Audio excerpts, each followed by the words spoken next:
This conference will now be recorded.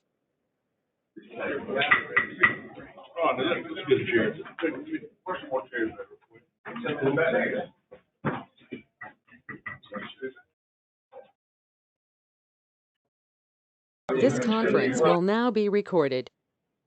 I'd like to welcome everyone to tonight's Monday, October 2nd, 2023 Bladen County Board of Commissioners meeting.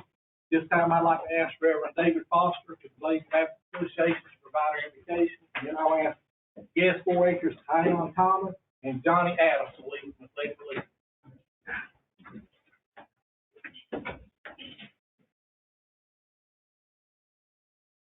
Holy God, we come to your presence tonight, thanking you for the opportunity of service and ministry and delegation. We pray, God, for wisdom. I thank you for this attendance that's here, those that have heard so much about the county, that they're here to be a part of meetings. I thank you for the elected officials that are sitting before us. God, I pray for their wisdom. I pray for their listening ear. I pray, God, that they are so in tune to your spirit that there's an attitude and a working together of unity, Lord, that goes beyond anything we can understand. But Lord, then we would see your power at work. Father, we know there are many needs across this county, ones that we cannot meet individually or even in small groups, Lord. It takes the county. It takes all of us working together and unified, serving together, Lord, with one mind and one spirit, your spirit guiding us. So, Father, I pray tonight you help us to recognize that you are sovereign God and that we are answering to you. We are dependent upon your guidance and your leadership. But Lord, I pray that you help us to have the wisdom to follow where you lead. And we'll give you glory, Lord, for what you'll do through us for the good of the residents of this county, so that we, Lord, can say that that's something only God could do through us, and we'll give you praise for it. In Jesus Christ's name we pray. Amen. Amen.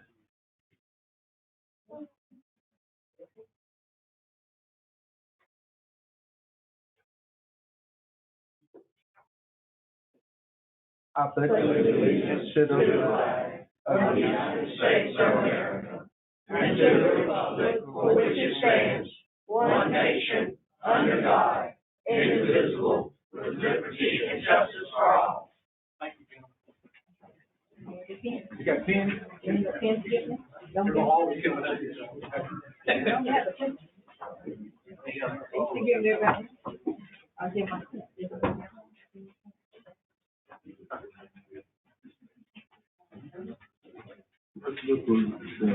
Have a motion to approve the consent item, second by Dr. Ellis, motion by Mr. Peterson. Any discussion? All in favor say aye. Aye. Any opposed? All right. We'd like to invite all the 4-Hers that are present to come up.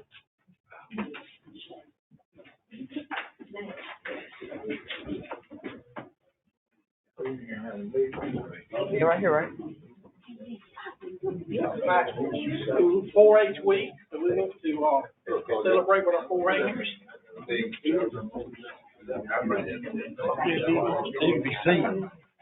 Y'all won't put the little people on the front. Y'all back up a little bit.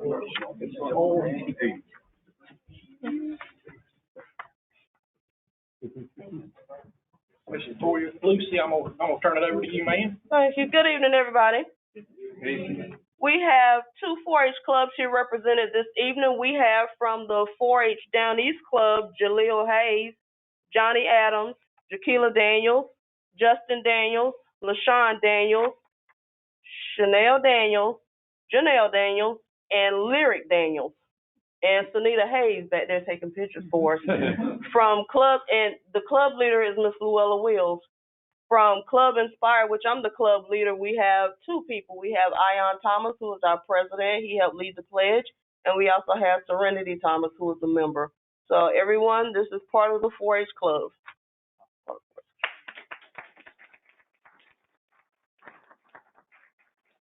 At this time, if I can ask Ms. Maria Nichols to read the proclamation. Whereas 4-H youth across the nation are leading their efforts to solve problems in their communities and make a difference for their futures. And whereas 4-H is the largest youth development organization in North Carolina and the largest in the nation with nearly 6 million participants. And whereas in 2022, 4-H in North Carolina provided 20,787 educational activities impacting 188,425 youth. And whereas Bladen County's 4-H program numbers more than 72 members and more than 10 volunteers engaged in camps, school enrichment, after-school programs, and 8 community clubs. And whereas 4-H, as a part of the North Carolina Cooperative Extension Service of NC State University and NC-A&T State University, is a program where youth are engaged in experiential learning opportunities in 4-H's mission mandates of science, engineering, technology, healthy living, and citizenship. And whereas 4-H has connected youth and their communities with the innovative research and resources from our nation's 112 land-grant universities and colleges for more than 120 years. Now, therefore, the Bladen County Board of Commissioners does hereby proclaim October 1st through 7th, 2023, as National 4-H Week in Bladen County. We urge the people of this county to take advantage of the opportunity to become more aware of this research-based program that enhances our young people's interest in their futures as a part of Bladen County 4-H youth development, and to join us in recognizing this unique partnership between our county and the University of North Carolina system. Thank you.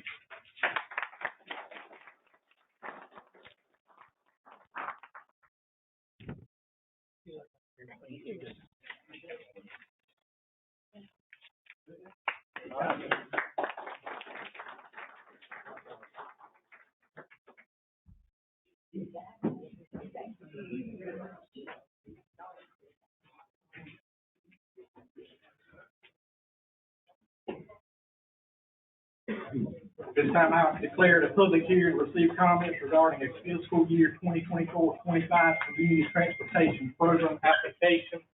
Declare that public hearing open at this time. Would anyone like to speak? Public hearing.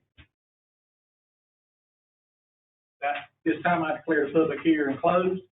I have a motion by Mr. Britt to approve the submittal. Second by Mr. Gillespie. Any discussion? All in favor say aye. Aye. Any opposed? Individual delegations wishing to address the commission. Yes, sir. Mr. Lovis Brown. Good evening. Good evening, sir. Thank you for giving the opportunity to speak to y'all this evening. My name is Lovis Burns, and I come to you as the president of the Plainview Alumni Association. We are a nonprofit organization dedicated to serving and improving our community. Members of our group are here tonight to ask for your support in our efforts to procure the Plainview School building to create a community center multi-school close. While we're sad the school has been a part of our heart, has been the heart of our community, is about to close, we are thankful and excited for the beautiful new Tar Heel School to open and expand the educational opportunities for students in our area. We also see this as an opportunity to create a new space in the old school that will serve as a hub to provide services that are presently unavailable in our area. As you know, the Hollow Township is home to 2 of the largest employers in Bladen County, and that has brought several businesses to the Tar area. We also have gained many new residents, one in the few areas in our county to experience growth in population. Unfortunately, our area does not have services and amenities that we need. Our organization sees the potential to provide those services and amenities within the community by utilizing the Plainview School as a community site service area. We have several goals that could be achieved by attaining the school site. In the short term, we would like to establish an after-school site that will provide both recreational and educational opportunities for students in the area. Our community is blessed with many current and retired educators who have agreed to provide after-school tutoring and enrichment activities for our young people. And as our area has no parks, there is no place for kids to engage in recreational play. This would be a perfect site for this resource. And as you also saw, the 4-H students that were just standing up here. Our area doesn't have it. So I would love for our area to be able to have a 4-H program that we can provide to students so they can also receive some of those benefits from that. We also have a large number of retired and elderly residents who could benefit from a place in the community they can gather, socialize, exercise, and engage with their peers. Everyone in the community could benefit from those activities as well. There are local residents interested in starting small businesses, but there is no commercial space available to rent at a reasonable cost. We plan to use some of the space of a small business incubator to provide space for the small businesses to begin with a reasonable price space that offers a safe place to work and conduct regular business hours with the support of community volunteers. In the long term, we would like to partner with the county agencies to provide a public library branch, a site to provide meals to our senior citizens, and a place where health department employees could provide wellness checks, vaccinations, and other similar services. These are just some of the ideas that we have to enhance our community. We also see ways that the site could utilize for the good of the community while becoming self-supporting. In addition to renting space to small businesses starting up, Plainview has space and equipment to make ideal hosts for gatherings or family reunions, birthday parties, baby showers, etc. We also hope to establish an outside vendor area for current farmers market to allow area residents access to fresh foods, vegetables, and meats. At this time, the nearest place to access those things are Dublin, St. Paul's, and Grays Creek. As you can see, we have some big ideas, a great community support, but we need a place to realize these goals. We ask for your consideration and support in designating the Plainview School site as the Plainview Community Center. Thank you. Thank you, sir. Anyone else that wishes to address the commissioner? Matters of interest to commissioners? Here, I have two things to be brief. First, sometime back we passed a sound ordinance. As I understand, the sound issues have gotten worse instead of better. And as far as I know, I think Commissioner Britt and I talked, there haven't been any citations, any warnings. It's just,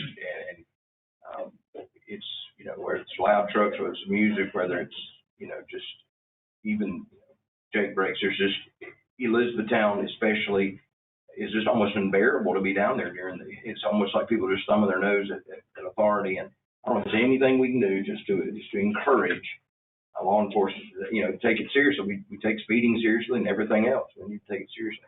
Second thing, just the folks that live down in the Kelly area, for me, Elwell Ferry's been sort of like a tourist attraction. I go down there every once in a ride and think this is kind of kicks and giggles, but a lot of folks down there, that's transportation. That's how they get to and from work. That's how they get the kids to the babysitter, all kind of things. And it is becoming so, it's not dependable. It's something that from day to day, whether it's going to be operating. And I think most of the folks there are under the impression that this is the beginning of the end, that it's going away. It's going to be, just hit and miss. So I don't know if there's anything we can do to ensure the residents down that way that that's not the case, if it's not the case. I would hate to think that every time I needed to come to Elizabethtown, I had to pray that somehow the bridge, was working or not working. And I won't talk about the bridge tonight. I'll just leave it alone for next time. But anyway, I don't know where we are on that. If there's anything we can do, but I mean, the amount of money that's been spent on that thing and it's in maintenance constantly. Mr. Cameron mentioned about the exhaust, and of course I happen to be downtown with swinging doors, so I get it all the time. Of course, my reaction is I don't like citations, but the Carolina squat is a state law on these vehicles that they sit there and count the stars while they're driving, while they're looking straight up. There's a new one in town now that's great. If he's got any horsepower at all, if he gives a little bit of gas, it's going to tilt back and fall over on him. And I probably in the last 2 weeks have had 9 comments on that one. And the thing about it, it's a state law. And in Bladenboro a few years ago, a gentleman ran over a lady and killed her. I just question when this happens with some family, if the family then has a right to turn around and sue the state, because this is out here everywhere and it's not being addressed. But it's like Mr. Cameron said, we take your comments seriously.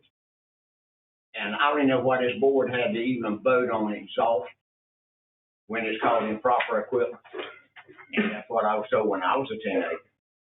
And the device, they're concerned about a device that you use to detect it. I said, well, when I was a teenager, I said, for instance, the astronaut, I'm sitting in his car with his car off.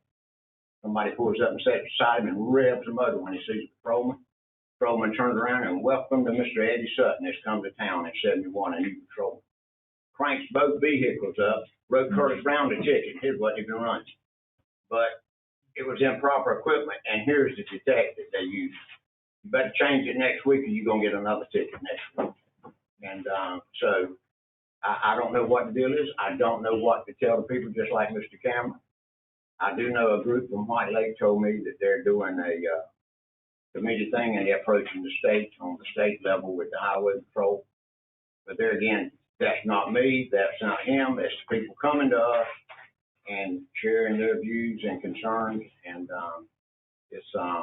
it puts in for a bad day for you, because it's like we're not listening, and we are listening, but we don't get out and do that work.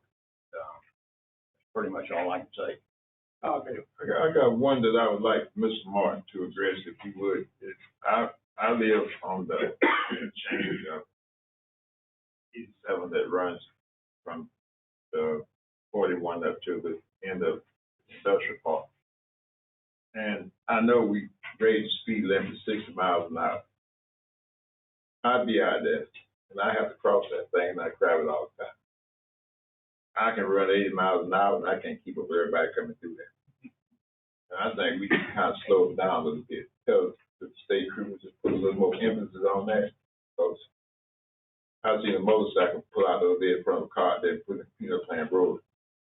And the only thing happened is that guy didn't have enough sense to get off the highway with that motorcycle, he got killed. But that car was running, I know it says, I was running 75. He came by me running 9. Had to be running 9, you know, all our sight. So if we don't do something with that highway out there to bring that speed under control with some state troopers or something out there, a little bit more policing, somebody gonna get terribly killed out there trying to cross that. Some of these kids on the school travel the highway all the time. Better slow that 75. I know, so let me. What I did that was, I was running the speed. You were speeding. I was running the speed, just how fast they was going. Because I want to make sure my speed amount was working right. They run past me. Yeah. I want to ask, Mr. McGill, and I'm asking Mr. Martin several times about the status of that, ferry, because someone's on the contract, was it not? Yeah. And We know it was out of operation for an Right. extended period. Right. It's been back in operation. It seems to close due to high water levels and various reasons, but I'll follow up on all three of these. It's maintenance right now. Okay. Mr. Chairman. Yes, sir. We also, along the same line, we're talking about, at the entrance of East Bladen in the morning, where people be flying after that, and then it says 45 miles an hour, they be rolling. And, they just had a wreck down there the other day, and that one young lady was in the left, turning signal to turn left, and he hit her head on. But the thing about it though, we need highway patrol out there to kind of protect the kids. And that same in the parking lot as well, they go all through the parking lot, drop kids off, all kinds of stuff. So we need some actions out there, especially for the kids, because it's not safe the way it is now. What I'm saying, when you leave off in 87, you don't see another speed limit thing until you get to East Bladen. So when they come out there running 70 miles an hour, it's 70 all the way through. There's not no speed. There's not even a speed sign out there. 10, 55. So they figure they can keep on running 70, I guess, because everything is that way. And it does make a difference what Commissioner Bullock's mentioning. So last year at some point I talked to the sheriff, and there is an officer at East Bladen. And I said, why not just have them down there at the entrance with the lights going? So the next day she was down there, lights going, and at the time I was taking my daughter to school every day, and it was a totally different atmosphere. Oh, yeah. Totally different. But then about a week, it's back the same old way. And so it's like we give it attention. Seems like that's the way we do everything. We give it a whole lot of attention for a short period of time, then we get back to normal. But yeah, absolutely. That's just one car down there with the lights for And 30 I minutes. mentioned that to the sheriff about a week ago. We need some assistance down there. No speed signs down there. Till you get to each place. So October the 12th, 3 o'clock, 7 o'clock is the Resource Fair mental wellness service. Each commissioner has 5 copies. Please, take it to your church and share, and, let's build this community college up with concerns that we certainly have in this county. Anyone else? Thank you, sir. Consider entering a session with Bladen County Water District Board of Directors. So moved. Second. A motion by Mr. Blair, we have a second by Mr. Colville. Any discussion? All in favor, say aye. Aye. Any opposed? Mr. Cleary? Good evening. When we were here last, we had several citizens making requests for extensions for our water system services and some extensions for development. So I tried to take each of those and address them individually, and I think you have that in your board packet. I would like to say before we even get started here, I wish we had funds to put county water to everybody who wants it. It would be great if we could serve everyone who wants it and serve them quality water. That being said, if you'll start with the St. Rest Holiness Church, we know they're out on Johnsontown Road. We know that they would like to have water due to the quality of the water they have currently coming from their well. And in the paragraph I sent in the memo to Mr. Martin there, basically 1.25 miles to the nearest water main, which is at Jack Richardson and Johnsontown Road. And from Sand Hill Loop Road, if you go the other way, it's 2.4 miles to get water to that church. We wouldn't want to run less than a 4-inch line to that church with an estimated cost of about $375,000. And the reason you would want 4-inch is due to the friction loss in the pipe and the travel of the water. That begins to present a problem with water quality. And even if you reduce it to a 2-inch, it still presents a problem with water quality and the volume of the water that the church would use. I don't like to extend water long distances if there's not a lot of usage at the end of the line to keep that water turning fresh every 30 days or thereabouts. Chlorine dissipates, chlorine dissolves and goes away, and then things start to happen that you don't want happening in the water that makes it undesirable for the water to be used. That being said, we have that problem in some areas where we have a low density of population, low density of customers, and large water lines.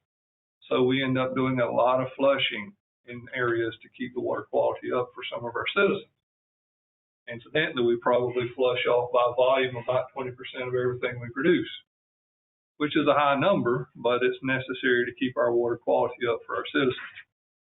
That being the case also here with this, there's approximately 1.25 miles of pipe, about 4,135 gallons of water. If you do the calculations on that, and the church could meet 3 times a week with an average of 100 population, they may use an estimated of 3,600 gallons per month.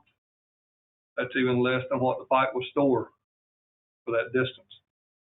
So again, you start into water quality issue being an issue there, but then the debt service payment, if you could obtain, and I don't think it's even possible to obtain a 40-year note on the $375,000 at 0 interest, and I didn't put interest in this because interest rates fluctuate up and down all the time, but I think I'm safe to say we would be at least 4 to 5% interest right now on that, and it's a compounded interest. It's not just 4 to 5% on top of the money that you would borrow. It's 4 to 5% of the amount that you paid off of your debt service, and that's recalculated each year.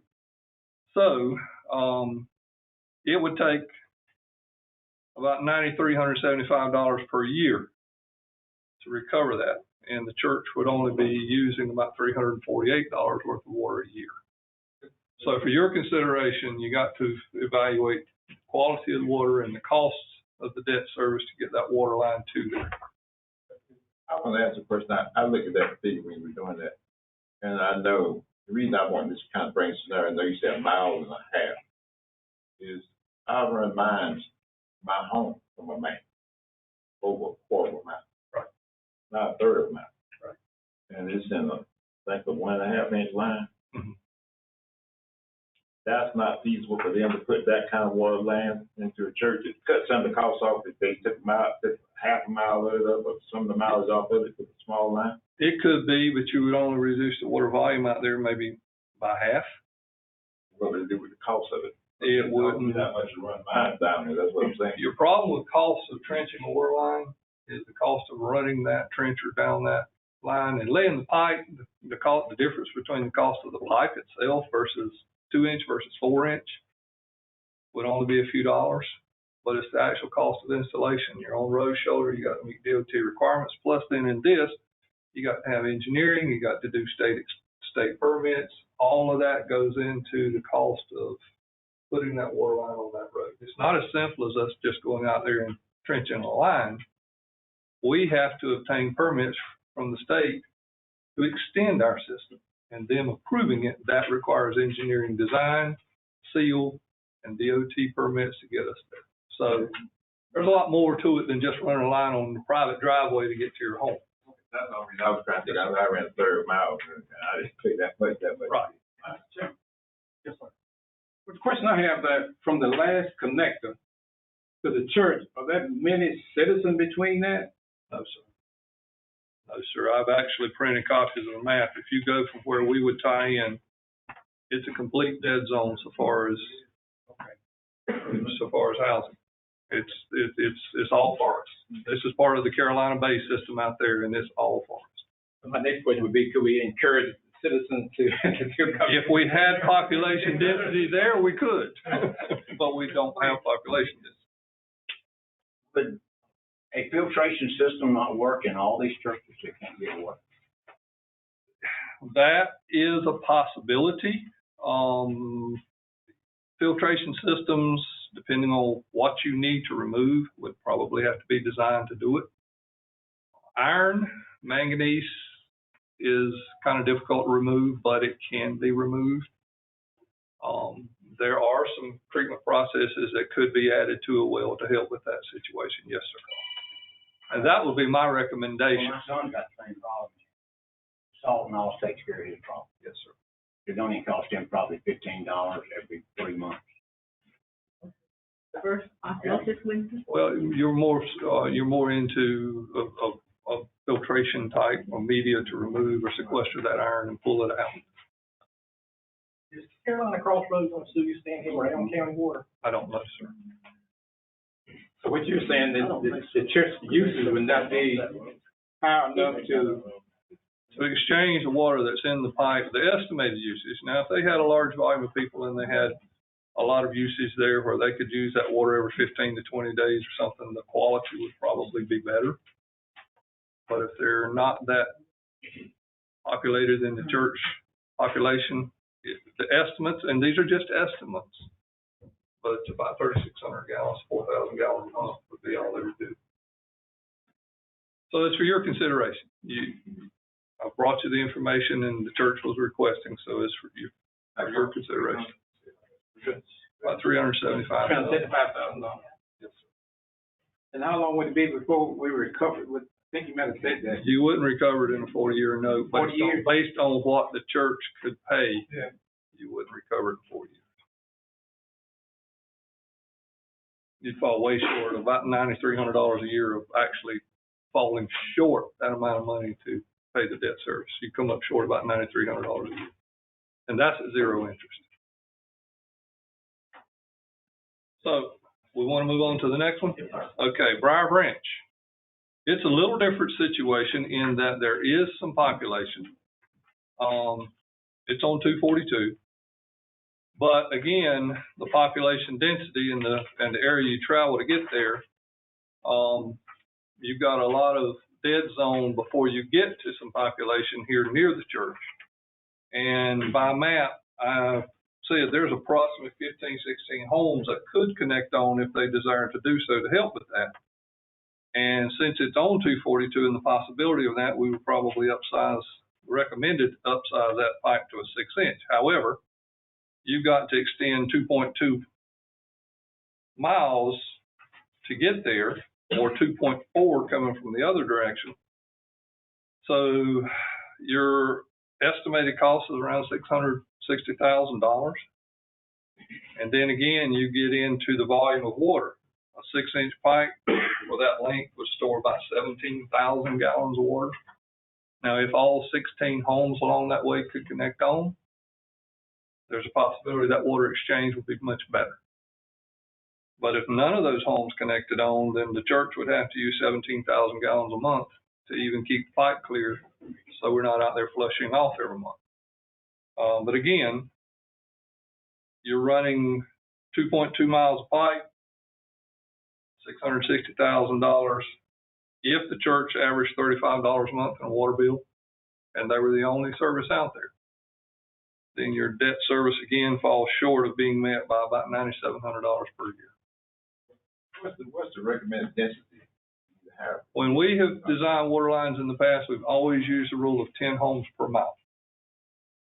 If we didn't have 10 homes per mile, then you fell short of meeting a debt service payment for that. And that's 10 homes per mile density with the potential of connecting on.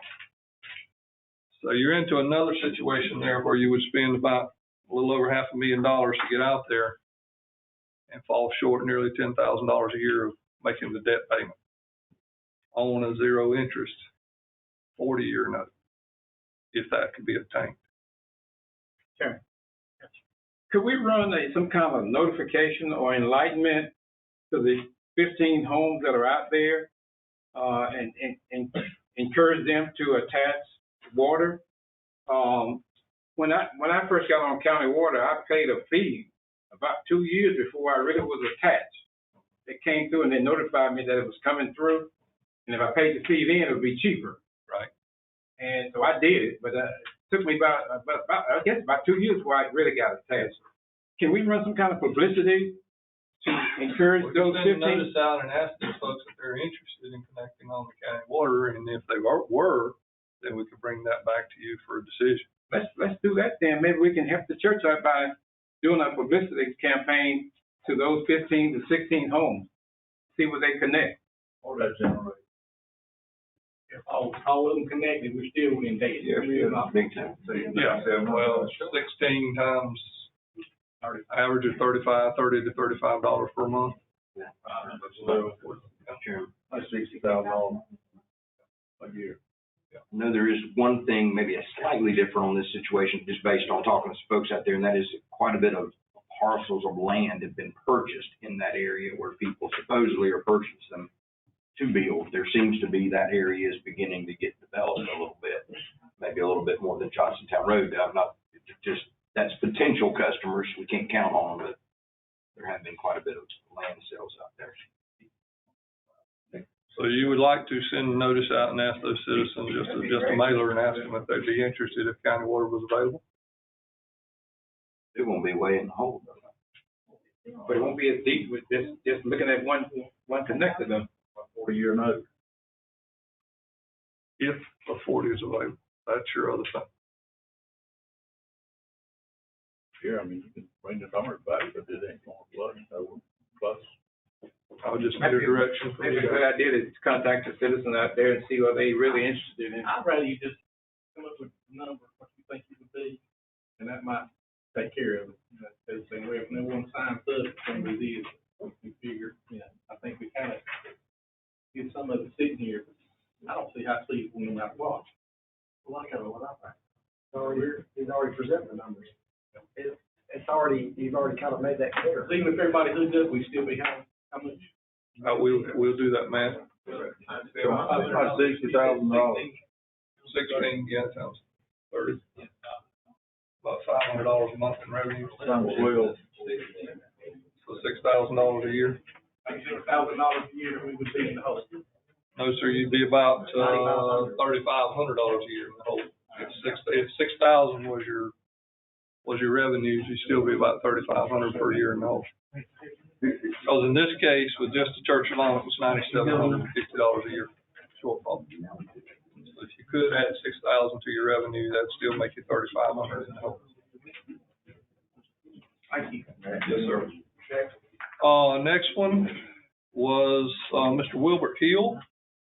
He was the gentleman out at 9376 Chickenfoot Road, and I think we talked about where he stood on getting water. He was bringing to your attention the Gen X problem with his current well and the fact that he is on bottled water.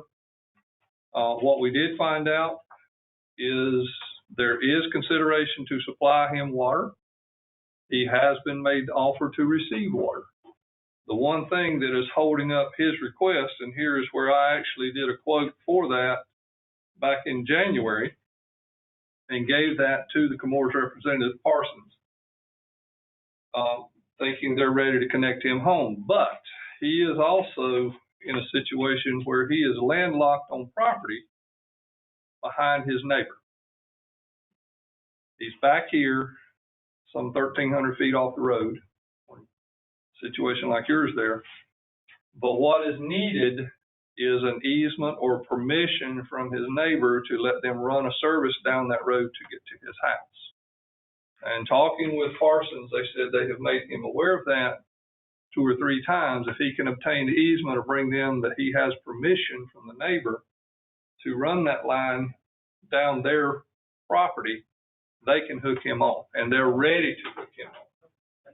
So I've asked Parsons to reach out to him one more time and see if something as simple as a permission slip could be given to him that he and the neighbor could get together on and say, look, I'm willing to do this. If it's notarized, it's a legal binding document, I think, by our attorney.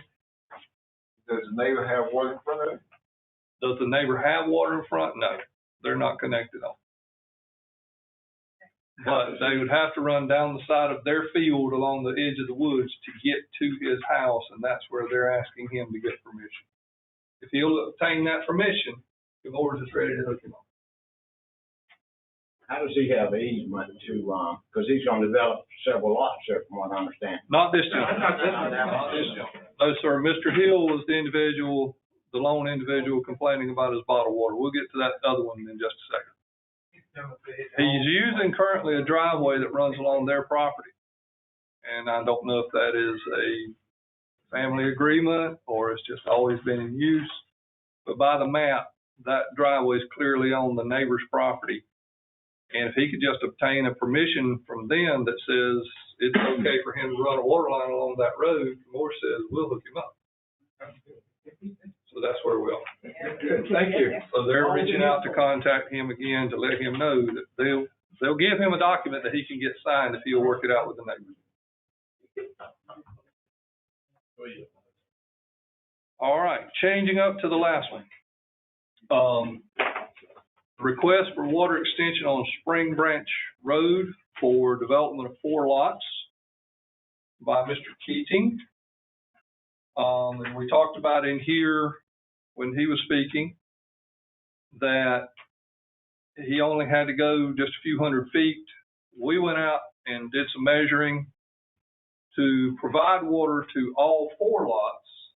Alan has estimated it's about 1,500 feet from where we stop to be able to put water at lots 1, 2, 3, and 4. That raises the question of whether or not that's the responsibility of the county or the responsibility of the developer. And I have estimated again, this one's about $90,000 for 4 lots being developed. But I want to point Appendix B in our current water policy, and we use our water policy for our operational rules in the office, places the responsibility of extending water lines on the developer. Now, we will work with them and help them get all the information they need for their engineers to design the system and all the information they need from us for them to make application for an extension of our system. But Appendix D in our policy plainly states that it shall be the responsibility of the developer to bear the cost of running water lines to developing properties. And that is said in our policy, and I'm told by staff that Mr. Keating obtained this from them prior to coming to the meeting to request extension by the county. Neither here nor there, but the situation is, by our own policy, we can't run that line unless the board decides to do so. But we will work with him on doing this. And a good example of this was the RV park recently done here at White Lake. There was an extension needed for them. They hired the engineers.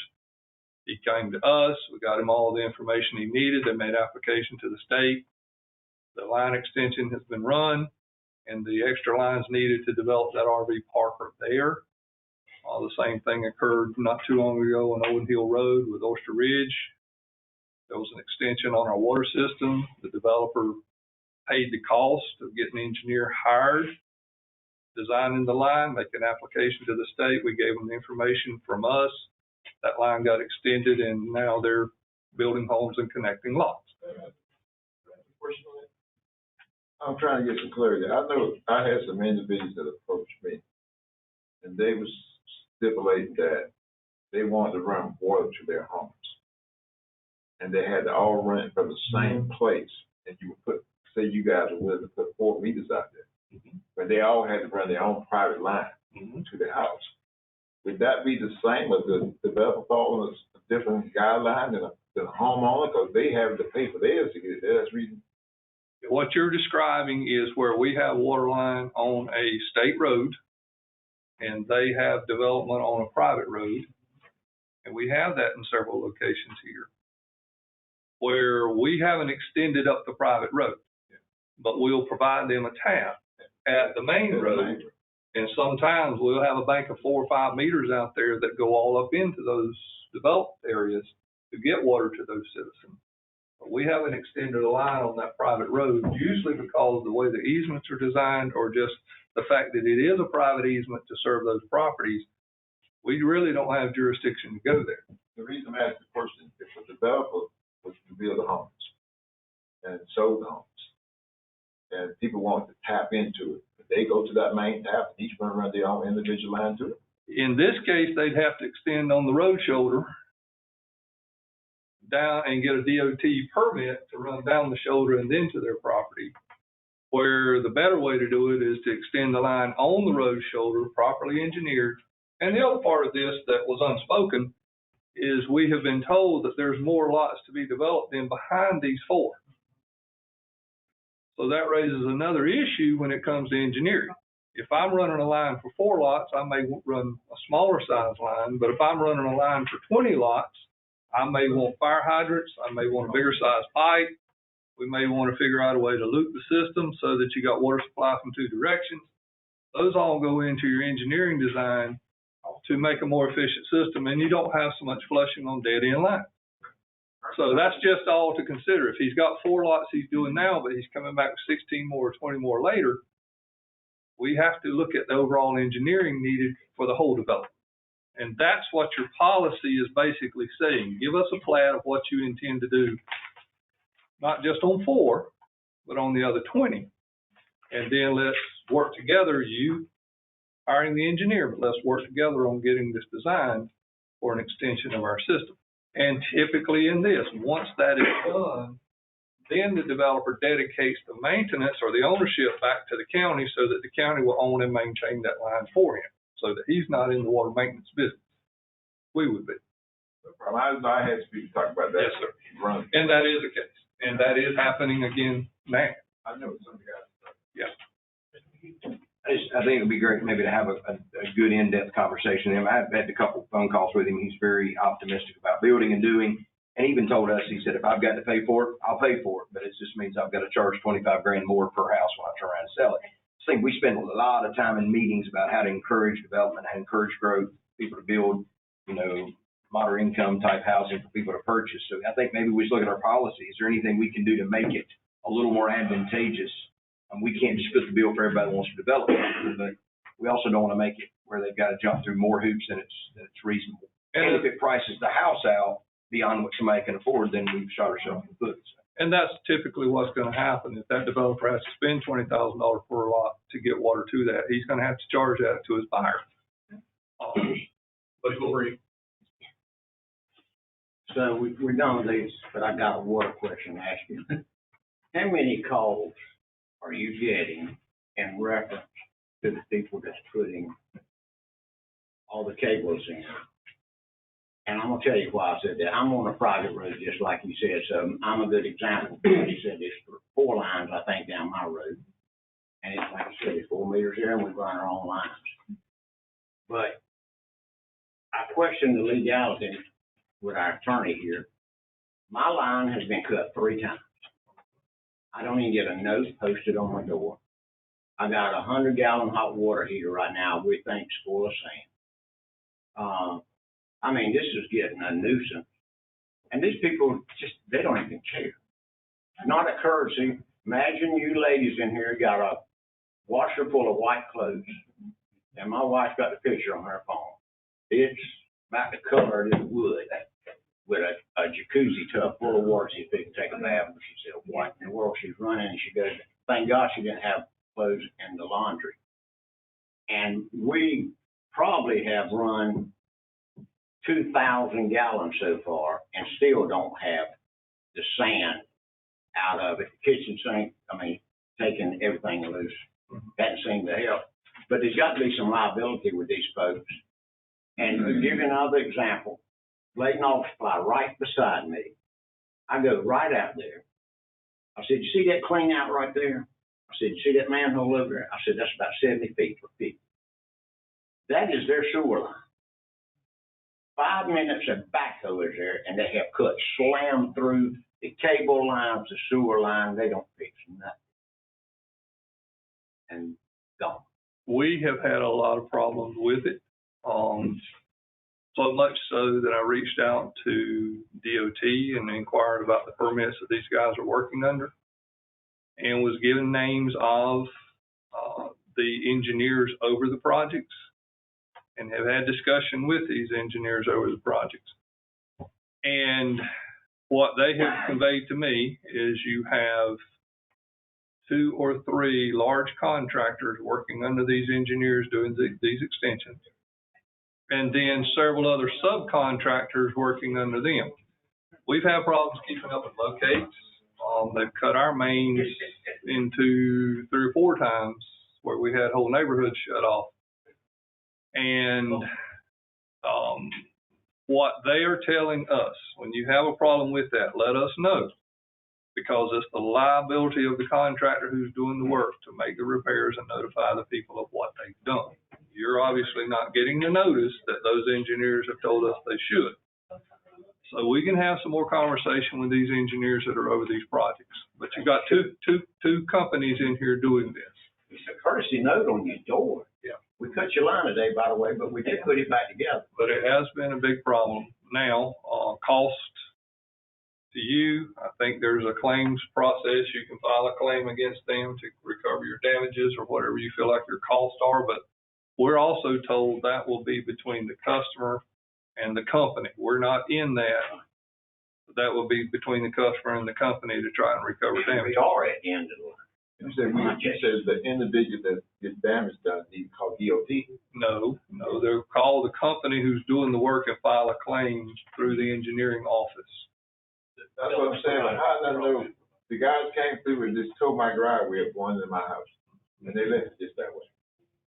But is that DOT I need to call? No, sir. It's the company, it's the engineering for the company that they're working for. So I'm supposed to walk up and find those guys who came through there on the thing. The company. The company will know. Who the contractor is. So where's those, I'm saying, where's those companies' names? You call Star Telephone, or Focus, or whoever, walk down there. Focus Broadband, Star Telephone. Yeah. I'm just trying to figure out who we know. They'll have a number they can give you, someone to contact. Mr. Peterson. So the policy we have, even though it's, sounds kind of harsh, with the cost of installing water lines, I don't think we need to change it. I think we have to hold still and And I would ask you and Mr. Martin to look and see if there's any way that we could, think about installing more water lines, see if our water department could handle any more financially to help us, and see if there's any grants out there to help us get some of this money. We currently have several requests for extensions. We're holding on to those. They're in file right now. Some are half a mile and 3 homes, and a mile and 4 homes. So we currently have quite a few already that we can go to and say, well, if we were able to hook these homes on, we can get an engineer to evaluate the cost on those. So I think for the developers, I think we need to be as good of resources as we can be to them to help them with their situations. And I know y'all probably do that. Yes, sir. Mr. Chairman. Yes, sir. I think what I've understood from the last meeting and then that with Mr. Peterson's request there, you want us to talk with our engineers about exploring maybe a next phase, like a phase 5, and see what the scope of that may look like, cost. Yeah.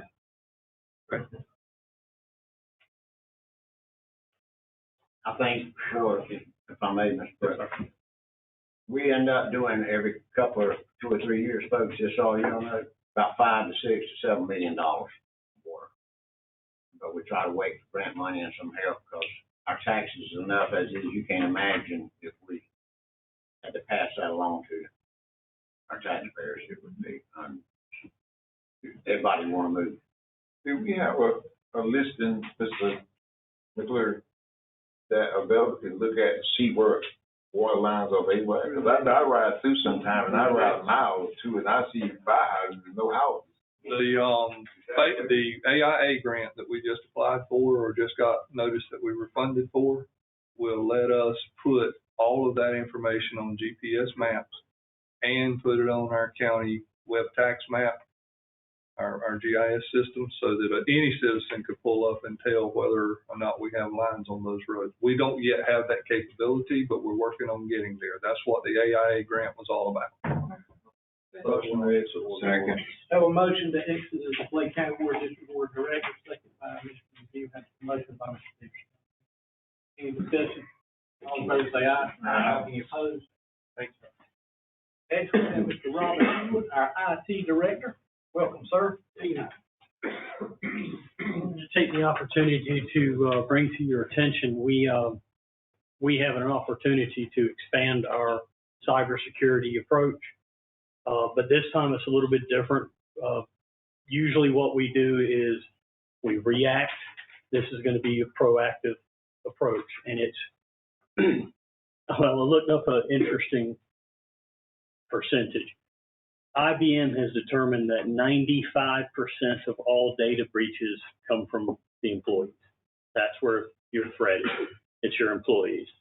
And what this is a training that's a more interactive training than just watching videos. There's a number of campaigns that this group can do. And at the end of the training, they also will test us. And it will be a constant test of sending us emails to determine who in the county is going to click on these bad emails. And then we can, address them. The campaign, what it does is it automatically reassigns them back into training. And that's the first procedure it does. And the last thing that this will allow us to do is to provide actual physical data to the department heads and supervisors of what are your people doing. And that's something that we've never had before. So next meeting, I'll be coming to you guys asking for the money. Yes, sir. That is the awfulest system, because when you click on the email and they ding you, then you have to go through this training. And if you go through your training and then you hit another bad email, you go through the same training. Well, it's repetitive training. This one allows us to mix up the training. So some of it will be, there was a list on here, and it's just examples.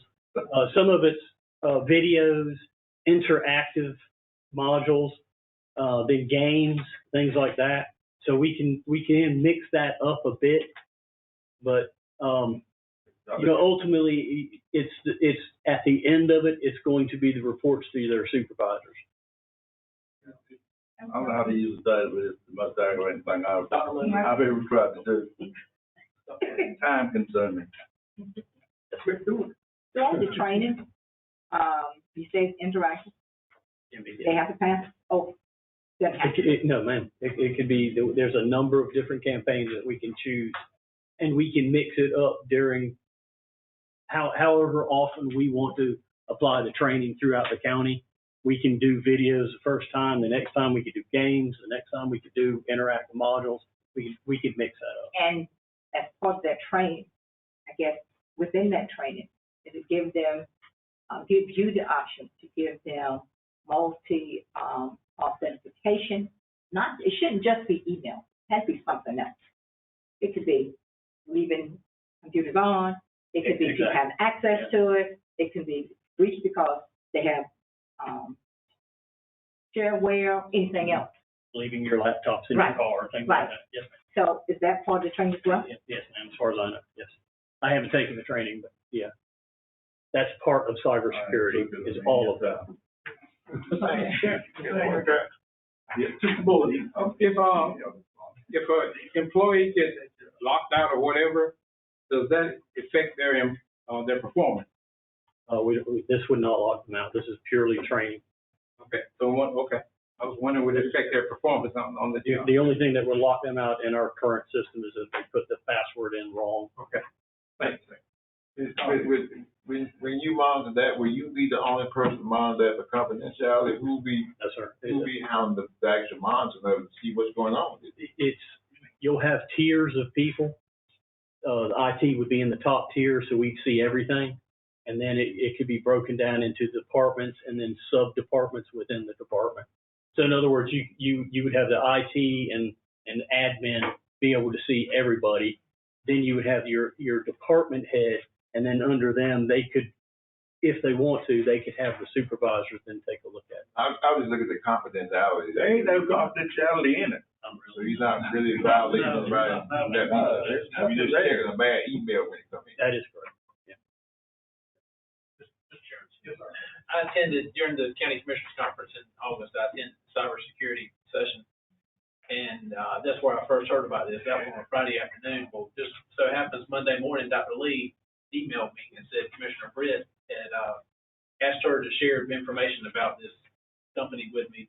They had a presentation at the community college, but I learned in that session on that Friday that cyber threats are increasing, and they are attacking public organizations that provide infrastructure such as water systems, healthcare organizations, and that type of thing. And in North Carolina, the state has a law that public organizations cannot pay a ransom if your system's attacked. So it could be, it could be a real issue if we had some type of situation. And all we're trying to do is, as Mr. Hewitt said, is be proactive, and we understand from experts that employees are the strongest line of defense, or it could be the weak line. The training and being mindful and aware and that type of thing. How about like authenticators? I know like when I do tax stuff, you have to go through an authenticator type thing where it's only you and they know it's only you. Or I wonder if that would be a good idea. Those are good ideas, and we incorporate a lot of things in our security. What this is doing is, like I said earlier, the majority of the attacks are coming through the emails. The one that we had actually came that way. And we see it, I won't say daily anymore because our firewalls do keep a lot of things out. But the day after we had the meeting with the department heads, we actually had an attack come in. And luckily, everybody was aware of it. And that's your strength, is that awareness. And that's what this provides the county, is if we provide this awareness. If we have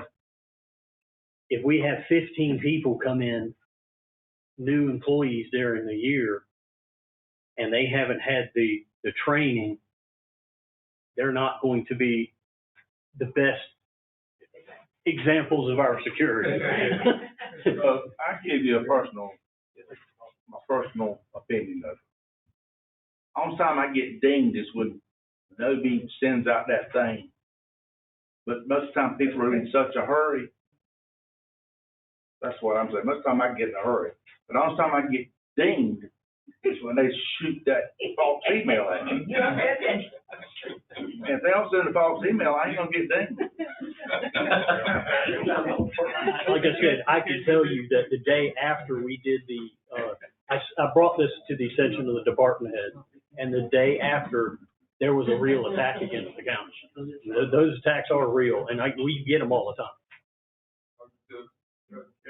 When the cost effectiveness of this, the last time you got a cyber security breach and the cost factor of this one, is it, from your IT perspective, is this valuable enough to keep this from happening where we won't be able to law? Well, I'm not a lawyer, and I don't know what our liability would be if we don't at least have the good faith effort to try to prevent these things. You know, nobody can be perfect, but the more we have as a good faith effort, the better off we're going to be in terms of our liabilities. And that's what we're attempting to do. All right, thank you so much, sir. Thank you. Next, we have the advisory board, Keith Bladen, beautiful. From East Bladen, there's Leah McGill, and from West Bladen, there's Kenley Gilburn. Have a motion from Mr. Peterson on those two appointments, second by Mr. Gillespie. Any discussion? All in favor say aye. Aye. Any opposed? Do we have some advisory board appointments for consideration during our next meeting? Now I'll turn it over to our county manager, Mr. Greg Marks. Thank you, Mr. Chairman. Before I review the calendar with you, I'd like to mention that Mr. McGill asked during our last meeting about an update regarding the new bridge construction project here in Elizabethtown. And I just wanted to let you know that that project has been delayed. You may have noticed it seems like it's been stalled here recently. That's because they are making some changes to accommodate the town's request to provide lighting on the bridge. So when it opens, it'll be lighted and that type of thing. So it's still on track to open bid to late summer of 2024 next year. So hopefully, and 2024 has been the deadline the entire time. That takes a long time when 2 or 3 people's the only one working out. I just wanted to share that with you. Thank you, sir.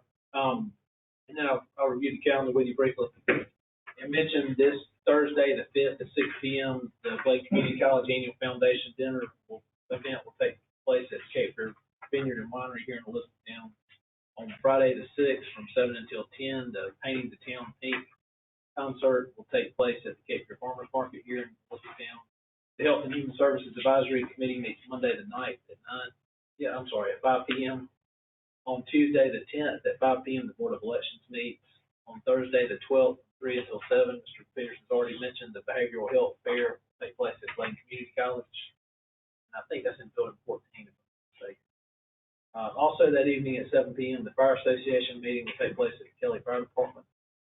On Saturday the 14th at 8:30, there's Trooper Kevin Connor 5K and 1 mile runs.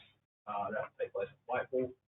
Also that day from 10 until 3, the North Carolina Grape Festival will take place at Windmill Vineyards. On Monday the 16th at 4:30, the Board of Commissioners have a special meeting at the Cooperative Extension Service, and that's for the annual report to people. The board also meets that evening at 6:30. On Tuesday, the 17th at 8 a.m., there's a Beaver Management Advisory Board meeting at the Ag Center. On Thursday, the 19th at 5:45, the 2023 Lumber River Council of Government Dinner event will take place. I think dinner starts around 6:30.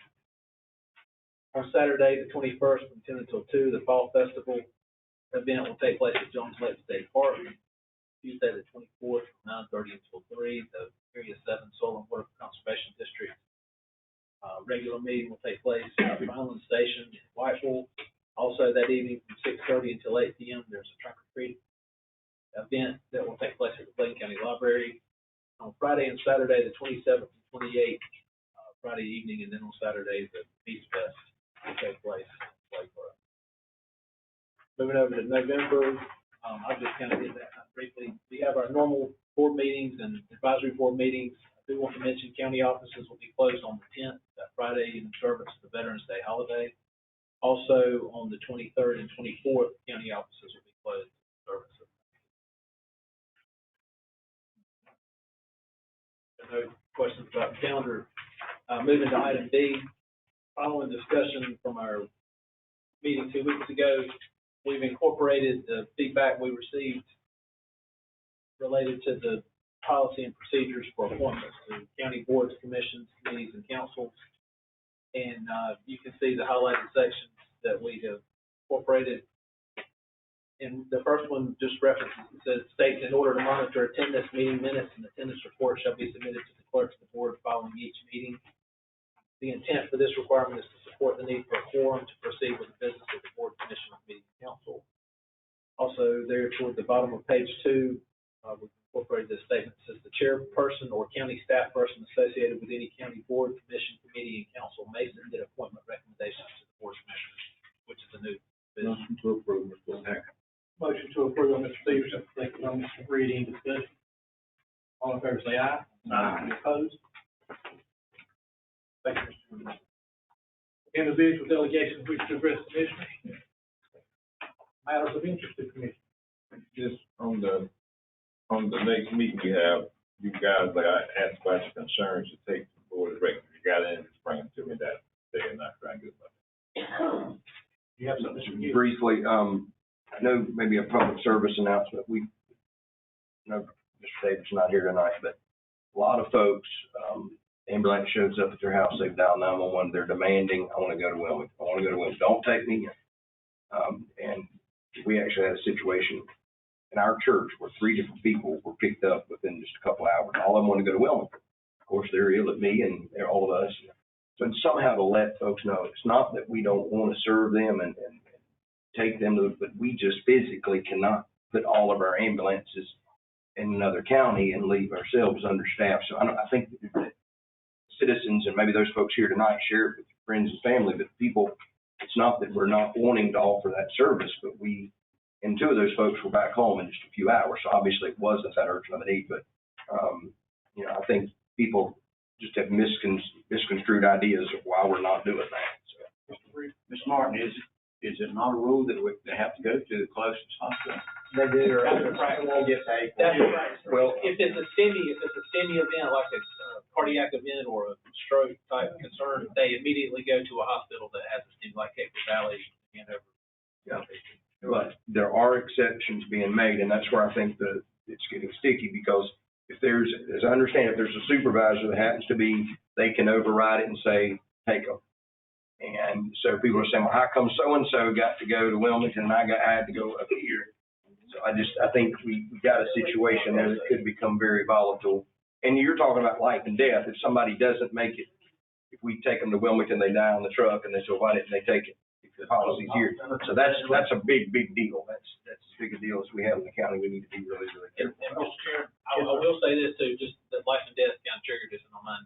The helicopter, if you all know, is stationed here at the local hospital. It is in the air a lot. It's been a game changer. Mr. Chairman, on those line, when I did EMS, the seriousness of the problem was made me ready to take them. I always looked at the actual problem itself.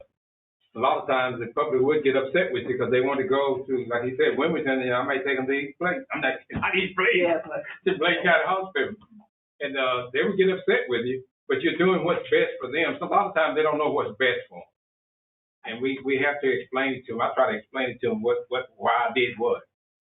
I agree that education is important, but on the outline areas though, Wilmington may be closer. Yeah. So we'd like to do that. Because I'll tell you on East Arcadia, it is, to me, Wilmington is closer. Depends on what part of East Arcadia. But then they want to bring it to Bladen County. So at that time, they should give the option. And I think we've, most of the time, they've allowed us to go to Wilmington instead of coming. We need to be supporting Cape Fear Bladen County Hospital. That's what we need to be doing. You can fuss about it, but if you mess around here and you don't have a hospital, then you're going to be in bind. So you need to support the hospital.